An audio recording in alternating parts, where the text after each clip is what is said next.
सदाशिवसमारम्भां शङ्कराचार्यमध्यमाम् अस्मदाचार्यपर्यन्तां वन्दे गुरुपरम्पराम्. श्रीगुरुभ्यो नमः. 21வது श्लोकम्.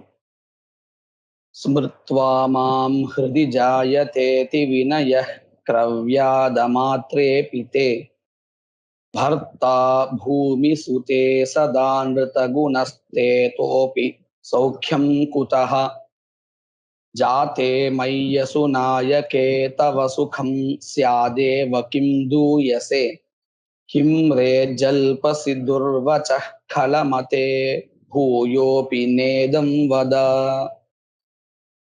शार्दूल विक्रीडத்துல இருக்கு. போன ஸ்லோகம் மாதிரியே பதச்சேதா. ஸ்மிருத்வா மாம் ஹிருதி ஜாயதே அதி வினயः क्रव्याद मात्रे अपि ते भर्ता भूमि सुते सदा अनृत गुणः ते अतः अपि सौख्यं कुतः जाते मयि असुनायके तव सुखं स्यात् एव किं दूयसे किं रे जल्पसि दुर्वचः खलमते भूयः अपि न इदं वद. இப்படி பதச்சேதா. இந்த ஸ்லோகத்திலையும் ராவணன் தன்னை பத்தி உயர்த்தியும் ராமரை தாழ்த்தியும் சொல்றான். இப்படி பார்க்க போறோம். பூமி சுதே நடி பூதனையே அப்படின்னு ஒண்ணு பதத்தை உபயோகப்படுத்தி இருந்தான் இல்லையா, அதே மாதிரிதான் இங்கேயும் பூமி சுதே பூமி புத்திரியே அப்படின்னு விழி வேற்றுமை. இப்படின்னு சீதையை கூப்பிட்டு சொல்றான். தே பர்த்தா, தே என்ன உன்னுடைய, பர்த்தா கணவன், எப்பேற்பட்டவன், சதா சதா ஆண்டிருத்த குணஹா, சதாங்கிறது இருக்கட்டும், ஆண்டிருத்த குணஹான்னு எடுத்து. ஆண்டிருத்த குணஹான்னா என்னது? தைரியம், வீரியம், இதெல்லாம் இருக்கிற மாதிரி காண்பித்து கொள்பவன். உண்மையிலே அவன் இடத்துல இல்ல, ராமன் இடத்துல இந்த மாதிரியான க்ஷத்ரியன்களுக்கு உண்டான ஒரு குணங்களோ, ஒரு நல்ல புருஷனுக்கு உண்டான குணங்களோ இல்லை. ஆனா இருக்கிற மாதிரி காமிச்சுக்க கூடிய ஒருவன். அன்றுதாக குணாக யஸ்ய சஹ, அன்றுத குணஹ ராமஹ, பொய்யான குணங்களை கொண்டவனாக காண்பித்துக் கொள்பவன். அப்பேற்பட்ட தே உன்னுடைய பர்த்தா கணவன் என்ன பண்றான் அப்படின்னு சொன்னா, மாம் ஹிருதி சுமிருத்வா, மாம் என்னை, ஹிருதி ஹிருதயத்தில் மனதில், ஸ்மிருத்வா நினைத்து விட்டு, க்ரவ்யாத மாத்ரே அபி அதி வினயஹா ஜாயதே. என்ன அர்த்தம்? க்ரவ்யாதஹா அப்படின்னு சொன்னா அசுரன் அர்த்தம். மாம்சமும் சாப்பிடுபவர்கள் அப்படின்னு சொன்னா மனித மாம்சத்தை சாப்பிடக்கூடிய அசுரர்கள்னு அர்த்தம். க்ரவ்யாதோ ஸ்ரப ஆசரஹா அப்படின்னு அமரகோஷம் அசுரர்களை சொல்லக்கூடிய பதம் இது. க்ரவ்யாதஹ, க்ரவ்யாத மாத்திரே அப்படின்னு சொன்னா இந்த மாத்திர பதம் கார்த்ஸ்யம் போதயதி, அதாவது முழுதும்னு அர்த்தம். இந்த மாத்திர பதம் ரெண்டு வகையில சொல்றது உண்டு. ராமனை மாத்திரம் அழைத்து வா அப்படின்னு சொன்னா என்ன அர்த்தம்? ராமனை தவிர்த்து மற்றவர்களை அழைக்க வேண்டாம்னு அர்த்தம். இதே மாத்திர பதம் வேற இடத்துல சொன்னா, இருக்கக்கூடிய வித்தியார்த்திகளை மாத்திரம் அழைத்து வா அப்படின்னு சொன்னா எல்லா வித்தியார்த்திகளும் அழைத்துடுவான்னு அர்த்தம் வரும். அப்போ இந்த மாத்திர பதம் இந்த இடத்துல கார்த்ஸ்யம், அதாவது முழுவதுங்கிற அர்த்தத்தை கொடுக்கக்கூடியதா இருக்கு. க்ரவ்யாத மாத்ரே தே பர்த்தா அதி வினயஹா, என்னை மனதில் நினைத்து கொண்டு, மகா பராக்கிரமியாக இருக்கக்கூடிய ராவனாகிய என்னை மனதில் நினைத்து இந்த ராமன் அசுர மாத்திரத்தில் அப்படின்னு என்ன அர்த்தம்? சாமான்யமான அசுரன், ஒரு பலசாலி எல்லாம் இல்லை, சாமான்யமான ஒரு அசுரன். அந்த அசுரன் என்கின்ற பெயரை கேட்ட மாத்திரத்திலேயே அந்த அசுரர்களிடத்தில் அனைவரிடத்திலும் சாமானிய அசுரர்கள், பெரிய பராக்கிரமி இல்லை, ராஜா இல்லை, தளபதி இல்லை, இந்த மாதிரி எதுவுமே இல்லை, சாமானிய அசுரர்கள் அவர்கள் அனைவரிடத்திலும் ராமனுக்கு அவருடைய மனதில் அதி வினயகா ஜாயதே. அதி வினயகான்னா இங்க என்னன்னு கேட்டா பயம்னு அர்த்தத்துல அவன் அப்படி சொல்றான். ராமர் பராக்கிரமியா இல்லை, பராக்கிரமியா இருக்கிறதாக பொய்யாக தன்னை காண்பித்துக் கொள்கிறான். அதனாலேயே என்னை மனதில் நினைத்து விட்டு, ஏன் நான் ரொம்ப பராக்கிரமியா இருக்கேன், அப்பேற்பட்ட என்னை மனதில் நினைத்து விட்டு அசுரர்கள் அனைவரிடத்திலும், சாமானிய அசுரர்கள் முதல் அனைவரிடத்திலும் மிகவும் பணிவாக மாறுகிறான். அப்படின்னா பயப்படுகிறான்னு அர்த்தம்.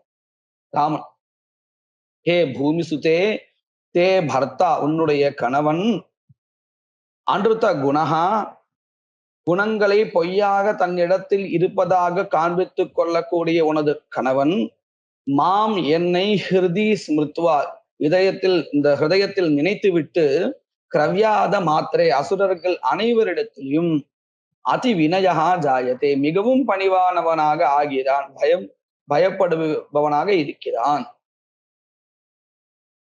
அதஹா அபி, அதஹா இப்பேற்பட்ட இவனிடமிருந்து, சௌக்கியம் குதஹா தே, உனக்கு இந்த அன்றுத குணஹா தே அப்படிங்கிறது அங்க ஒரு தே இருக்கு இல்லையா, அதை எடுத்துக்கணும். தே உனக்கு, அதஹா அபி இப்பேற்பட்ட மிகவும் பயந்ததான ராமனிடம் இருந்து அப்படின்னு பஞ்சமி அர்த்தத்துல இருக்கு.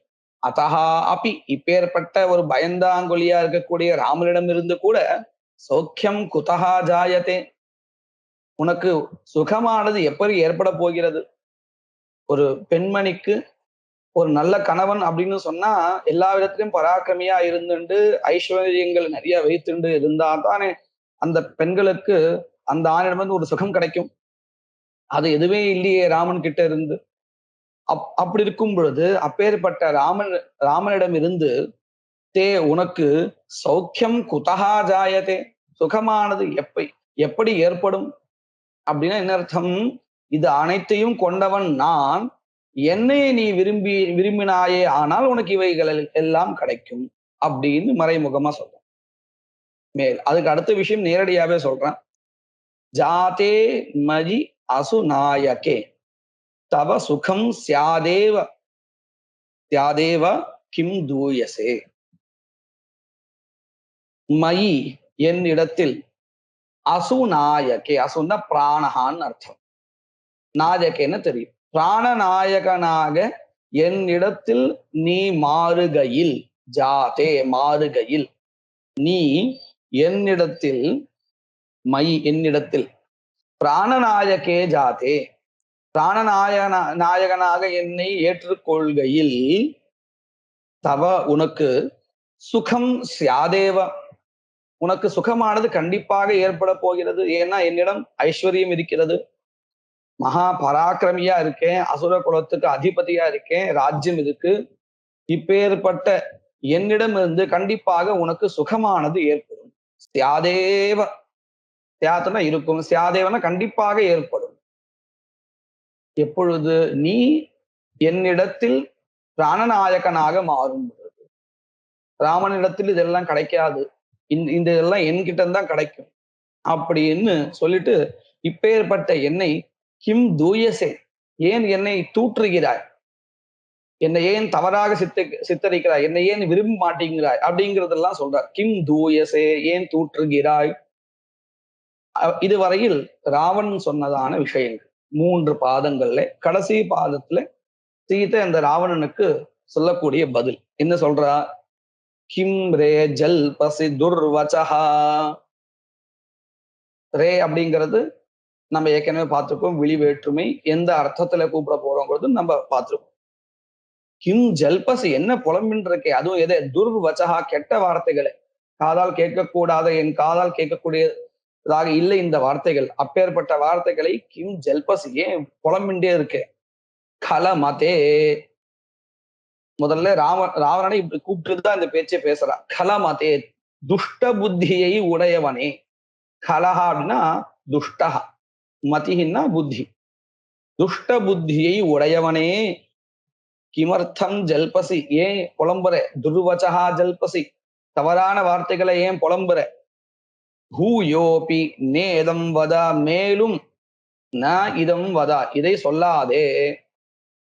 இப்பேற்பட்ட வார்த்தைகளை திரும்பவும் சொல்லாதே. துர்வச்சா. பூயோபி நேதம் வத, இப்படின்னு இந்த ஸ்லோகத்துல சீதை ராவணனுக்கு பதில் கொடுத்திருக்கான். இது மேலோட்டமான அர்த்தம்.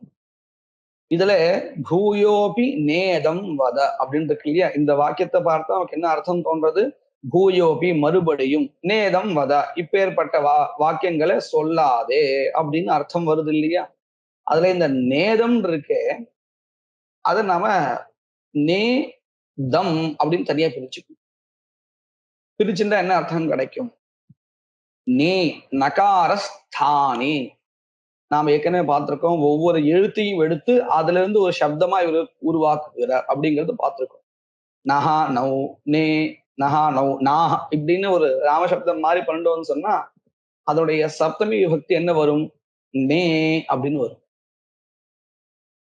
சப்தமி விபக்திக்கு ஏற்கனவே ஒரு அர்த்தம் உண்டு, இல். நே அப்படின்னா நகாரத்தில், நகார இடத்தில். தம் யோஜய அப்படின்னு அர்த்தம். தம் வத, தகாரத்தை சொல்லு. இந்த தம் அப்படிங்கிறதும் தித்தியா பக்தி ஏகவச்சனம். தகாரத்தை தித்தியா விபக்திக்கு ஐ அப்படின்னு பொருள் இல்லையா? அதை வச்சு நம்ம பார்த்தா என்ன கிடைக்கும்? தகாரத்தை வத சொல்லு. நகாரத்தினுடைய இடத்துல தகாரத்தை சொல்லு அப்படின்னு அர்த்தம் கிடைக்கும். அப்படி தகாரத்தை சேர்த்து சொன்னால் நகார இடத்துல சில பதங்கள் மாறும். எப்படின்னு பாருங்க. ஜாயதே அதி வினயஹா அப்படின்னு வந்தது இல்லையா? இப்போ இந்த இடத்துல அதி வினயஹா நகார ஸ்தானத்துல அதி விதயஹா, அதி விதயஹான்னு அந்த பதம் மாறும். அப்புறம் அன்றுத்த குணஹா அப்படின்னு இருக்கு இல்லையா? அதுல ன்று அப்படின்னு ஒரு எழுத்து இருக்கு. அதுல அந்த ருவை அப்படியே வச்சுக்கணும். நகாரத்தை மாத்திரம் எடுத்தோம்னு சொன்னா அதிருத்த குணஹா, அதிருத்த குணஹா இப்படின்னு பதம் கிடைக்கும். அதுக்கப்புறம் மயி அசு நாயகேன்னு இருக்கு. அந்த நாவை எடுத்துட்டு தாவை சேர்த்தோன்னு சொன்னா அசு தாயகே அப்படின்னு பதம் கிடைக்கும். இப்போ இந்த பதங்கள் எல்லாம் நமக்கே தெரியும். முன்னாடி எந்த அர்த்தத்துல அவன் உபயோகப்படுத்தினானோ, தன்னை பற்றி ரொம்ப உயர்வாக வரக்கூடியதான சொல்ல சொன்னானோ அந்த சொல்லையே இப்போ விபரீதமான அர்த்தத்தை, அதாவது அந்த ராவணனை தாழ்த்தி சொல்லக்கூடியதான பதங்கள், இது இந்த பதங்கள் மாறி இருக்கு. இப்ப இதோடைய அர்த்தம் என்னன்னு பார்க்கணும்.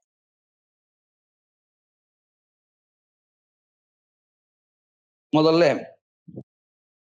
அதிருத்த குணஹா அப்படிங்கிற பதம் பார்ப்போம். இது இந்த பதம் அன்ருத்த குணஹா அப்படின்னு ராவணன் ராமரை பார்த்து சொன்னான் இல்லையா? பொய்யாக நற்குணங்களை கொண்டவனாக இருக்கிறான் அப்படின்னு சொன்னான். இப்போ என்ன அடுத்து இந்த இடத்துல ஆதிருத்த குணஹா சத்பிஹி குணகிராஹிபிஹி சாதுபிஹி ஆதிருதாக குணாக சௌரிய தைரியாதயா யஸ்ய அப்படின்னு இதுக்கு பதச்சேதம் பண்ணியிருக்கு. விக்கிரகம் பண்ணி சமஸ்த பதத்தை உடைச்சு காமிச்சிருக்க. என்ன அர்த்தம்? நல்லவர்களாக, நல்லவர்களால், சத்பிஹி பெரியோர்களால், நல்லவர்களால், ஆதிர்தாகா குணாகா ஏற்றுக்கொள்ளப்பட்ட குணங்கள் எது? தயா, க்ஷமா, சௌரியம், வீரியம், இந்த மாதிரியான நல்ல குணங்கள். இந்த நல்ல குணங்களைத்தானே பெரியோர்கள், நல்லவர்கள் ஏற்றுக்கொண்ட குணங்கள். அந்த குணங்களை கொண்டவர் யாரோ அவன் அதிருத்த குணஹா, ஆதிர்த்த குணஹான்னு சொல்ற. அப்பேற்பட்ட குணங்களை கொண்டவராக ராமர் இருக்கிறார் அப்படின்னு இப்போ அர்த்தம் கிடைச்சது.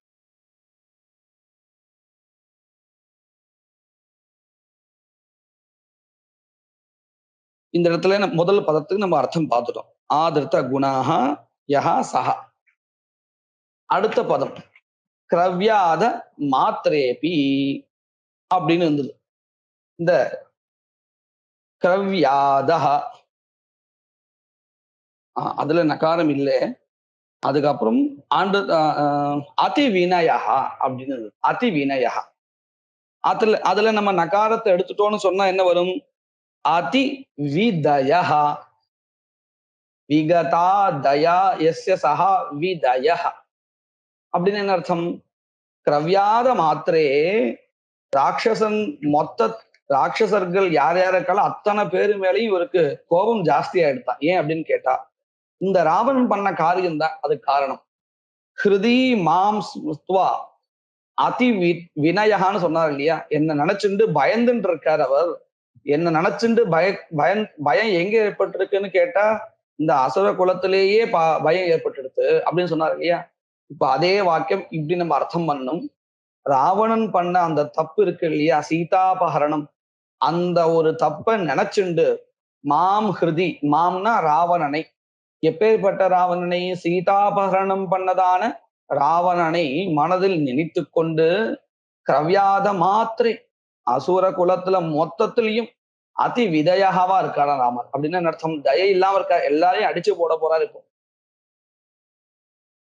ஏன் அவ்வளவு கோபம்? தன்னுடைய மனைவியை கடத்திட்டான் ராவணன். ராவன் பண்ண ஒரு தப்புனால இப்போ துக்கம் யாருக்குன்னு கேட்டா மொத்த அசுர குலத்துக்கும். விதயாவா இருக்காரா ராமர் அப்படின்னு அவனே சொல்லிக்கிறான். அவனுடைய சொற்கள் தானே இந்த பொருள் கிடைச்சது. அதனால இது அவனே சொல்லிக்கிற மாதிரிதான். அதி விதயா. அதுக்கு அடுத்தது ஜாதே மயி அசுநாயகே என்று அந்த இடத்துல நகாரஸ்தானத்துல தகாரத்தை சேர்த்தால் என்ன ஆயிடும்? மயி அசுதாயகே. எப்படின்னு பாருங்க. ராமர் சண்டை போட்டு ராவணனை வதம் பண்ண போறார். வதம் பண்ணனா என்ன ஆயிடும்? இவனுடைய இந்த உயிர் இவனிடம் இருந்து பிரிஞ்சு போயிடும் இல்லையா? அப்போ இவன் யாருன்னு கேட்டா தன்னுடைய உயிரை விட்டவன்.